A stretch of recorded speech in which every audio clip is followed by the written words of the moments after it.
सबसे ज़्यादा मुझे टेंशन इस बात की थी कि मेरी वाइफ पूनम को ये कैसे अफेक्ट करेगा। वो जानती है कि इंडस्ट्री कैसे वर्क करती है यहाँ पर। ट्रोलिंग, रूमर, स्पेकुलेशंस, ये किसी ना किसी एक्टर के साथ आए दिन होते रहते हैं। This is rubbish. प्लीज़ आप लोग बिलीव मत कीजिए इन सारी चीज़ों पर। किसी को कुछ बोलना नहीं है। हम दोनों साथ में वहाँ पे सबको दिख जाएंगे, वही सबसे बड़ा जवाब होगा। लोगों ने उस चीज़ को लिंक कर दिया, पहले जो रूमर आया और फिर अब ये टीज़र आया, तो इन दोनों को लिंक कर दो कन्वीनियंटली। ये सारी जो बाहरी आवाज़ें हैं उनको मैं म्यूट पे रखता हूँ हमेशा। जबकि मैंने रिलेशनशिप के बारे में, अपनी वाइफ के बारे में, उस शब्द के बारे में बिल्कुल मेंशन नहीं किया था। सर सबसे पहले बहुत बहुत स्वागत आपका टेली रिपोर्टर पर। Thank you so much. Sir क्या कहना चाहेंगे, एक एक्टर की लाइफ पब्लिक होती है, छोटी सी बात भी आग की तरह फैलती है। ऐसे ही कुछ रूमर्स आए थे आपकी मैरिज को लेकर, दैट कि आप और पूनम एक दूसरे से डिवोर्स दे रहे हैं। कितनी सच्चाई है इस रूमर्स में? जब पहली बार ये इस तरह के आर्टिकल्स मैंने देखे तो मैं तो शॉक था। एंड उसके बाद सबसे ज़्यादा मुझे टेंशन इस बात की थी कि मेरी वाइफ पूनम को ये कैसे अफेक्ट करेगा। तो थैंकफुली, क्योंकि वो भी एक्टर है एंड वो जानती है कि इंडस्ट्री कैसे वर्क करती है यहाँ पर। ट्रोलिंग, रूमर, स्पेकुलेशंस, ये किसी ना किसी एक्टर के साथ आए दिन होते रहते हैं। सो उसने उसको इतना अफेक्ट नहीं किया, इतना इम्पैक्ट नहीं किया। थैंकफुली हमने डिसाइड किया कि हम इस चीज़ को इंस्टा स्टोरी पे डाल देंगे, that this is rubbish. Please आप लोग बिलीव मत कीजिए इन सारी चीज़ों पर। और उसी वक्त हुआ ये कि जब ये क्लैरिफाई करने ही वाले थे तो हमें एक फिल्म प्रीमियर का इनवाइट आया। तो हमने सोचा कि action speaks louder than words, तो एक काम करते हैं, किसी को कुछ बोलना नहीं है, हम दोनों साथ में वहाँ पे सबको दिख जाएंगे, वही सबसे बड़ा जवाब होगा। जी।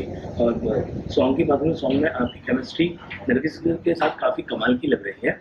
इनफैक्ट डिवोर्स रूमर्स का भी इससे ही लिंक जोड़ा गया है। इसमें क्या कहना चाहिए? ये ना एक्चुअली काफ़ी लोगों को शॉक लग गया है। ये सब कुछ कन्वीनियंटली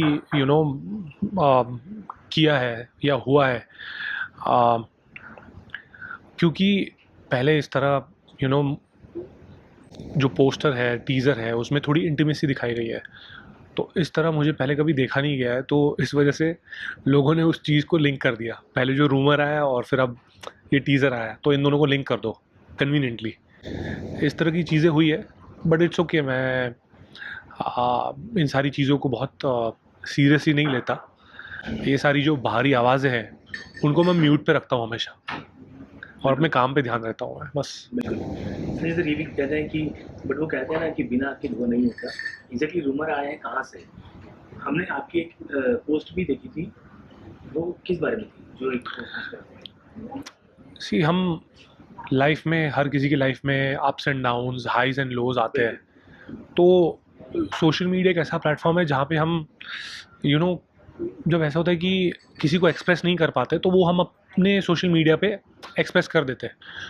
तो एक दिन ऐसा रहा होगा जब मैंने कुछ ऐसी चीज़ कुछ ऐसी चीज़ एक्सप्रेस कर दी, कुछ ऐसा पोस्ट कर दिया जिसको लोगों ने समझ लिया कि this is related to my relationship. जबकि मैंने रिलेशनशिप के बारे में, अपनी वाइफ के बारे में, उस शब्द के बारे में बिल्कुल मेंशन नहीं किया था। जी। जब इस तरह की न्यूज़ आपने सुनी और आपकी वाइफ ने सुनी, तो ऐसे आर्टिकल आए कैसे? तो कैसा रिएक्शन था आप लोगों का? आपने क्लियर करने की कोशिश क्यों नहीं की उस समय? हम मैं जैसे बताया मैंने कि एक दिन छोड़ के तो हम दोनों प्रीमियर पे दिख गए। उससे बड़ी क्लैरिटी और क्या ही हो सकती है। बिल्कुल।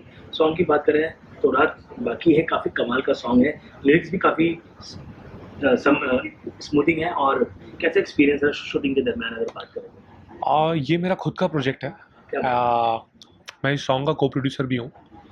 तो बहुत ही अमेजिंग एक्सपीरियंस रहा, क्योंकि मैं पहले फिल्म मेकिंग स्टूडेंट रहा हूँ एंड एज एन एक्टर काफ़ी टाइम से काम कर रहा हूँ। तो जब ये प्रोजेक्ट मेरे पास आया तो मैं बहुत एक्साइटेड हो गया कि चलो, right from concept till the release मैं हर माइन्यूट डिटेल में इन्वॉल्व रहूँगा। एंड क्योंकि मुझे एज एन एक्टर लगता है कि मैं कहीं ना कहीं ऑडियंसेस को जानता हूँ कि उनको क्या अच्छा लगेगा, क्या अच्छा नहीं लगेगा। तो इस प्रोजेक्ट को सेटअप करने में बड़ा मज़ा आया। चैलेंजिंग लगा कि अगर अच्छा लगा तो इसका मतलब मैं वाकई में ऑडियंसेस की टेस्ट को जानता हूँ, बिल्कुल और अगर नहीं अच्छा लगा तो फिर लर्निंग एक्सपीरियंस, अगली बार कुछ और। सीखते चले जाएंगे। या बिल्कुल। अगर बॉन्ड की बात करें तो किस तरह का बॉन्ड आप नरगिस के साथ शेयर करते हैं, और इन सब रूमर्स के बाद उनका रिएक्शन क्या था जब? हमारी बात ही नहीं हुई है। ओके। हाँ, हमारी बात ही नहीं हुई है।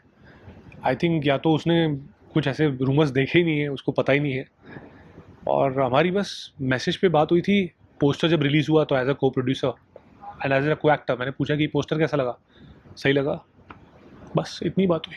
बिल्कुल, पोस्टर भी काफ़ी अमेजिंग लग ही रहा है। तो आपके फ्रेंड्स और like family friend, TV industry के काफ़ी आपके फ्रेंड्स हैं, तो क्या उनका तरफ से रिएक्शन रहा? और सब लोग बहुत एक्साइटेड थे। सबका रिएक्शन ये था कि संजय तू बहुत अलग लग रहा है, एंड मेरी कोशिश भी यही थी। जब ये प्रोजेक्ट सेटअप कर रहे थे तो मैंने अपने डायरेक्टर से कहा कि इस म्यूज़िक वीडियो को ना दूसरे म्यूज़िक वीडियोज़ की तरह ट्रीट मत करना। बिल्कुल।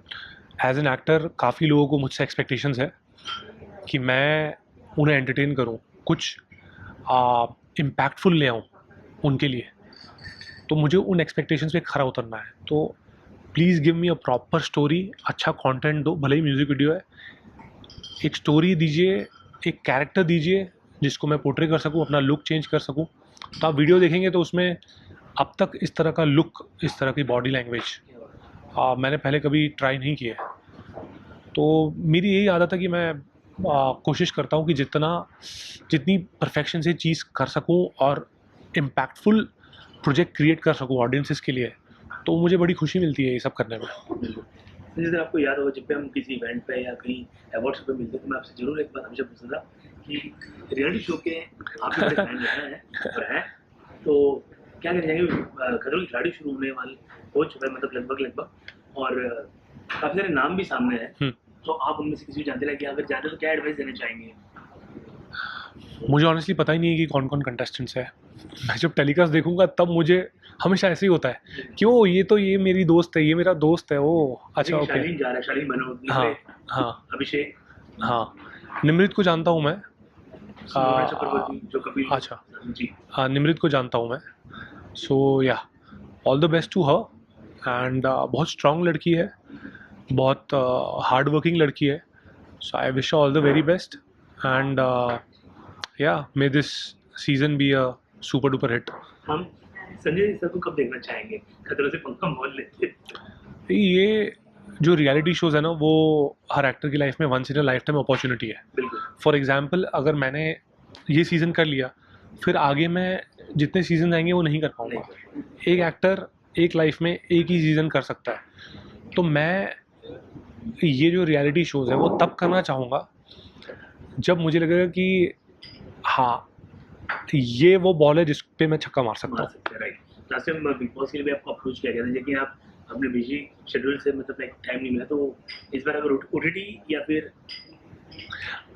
अगर सारे फैक्टर्स हमारे फेवर में रहे तो कोई जल्दबाजी नहीं है, बिल्कुल भी नहीं। अगर सारे फैक्टर्स उनके लिए भी, मैं सिर्फ अपना नहीं सोचता हूँ, दोनों पार्टीज़ के लिए फेवरेबल होने चाहिए सारे फैक्टर्स, तब जाके काम बनता है। बिल्कुल। बाकी लास्ट में अपने फैंस को क्या मैसेज देंगे जो इतना प्यार कर रहे हैं आपको और प्यार बरकरार है उनका? Thank you so much. बहुत टाइम बाद आप मुझे स्क्रीन पे देखेंगे। सो मेरा सॉन्ग रात अभी रिलीज़ हो चुका है वॉयला डीजी पे, प्लीज़ देखिए एंड शेयर कीजिए अगर अच्छा लगे तो। आपको अच्छा लगेगा, यही कोशिश रही है। ऑडियो वीडियो बहुत मेहनत की है हमने। Thank you for all the love and all the blessings.